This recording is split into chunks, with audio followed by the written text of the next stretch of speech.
Diyos o kayamanan. Mateo Kapitulo 6 versikulo 24 hanggang 34. Walang aliping makakapaglingkod ng sabay sa dalawang Panginoon, sapagkat kapuputan niya ang isa at iibigin ang ikalawa, paglilingkuran ng tapat ang isa at hahamakin ang ikalawa.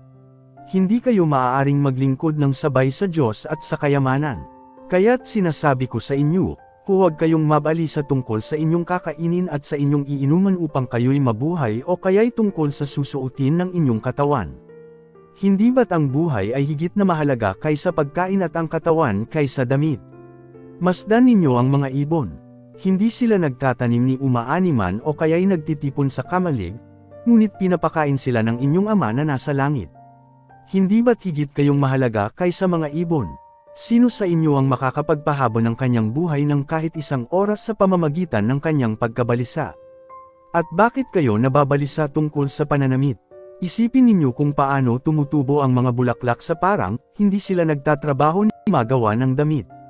Ngunit sinasabi si Solomon na napakayaman ay hindi nakapagdamit ng singganda ng isa sa mga bulaklak na ito.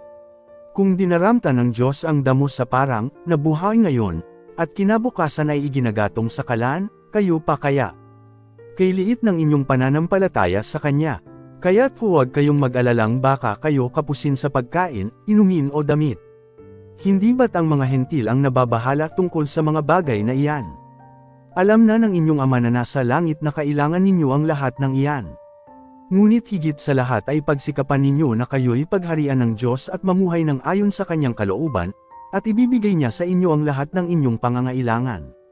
Kaya nga, huwag ninyong ikabalisa ang para sa araw ng bukas, dahil ang bukas ang bahala sa sarili nito.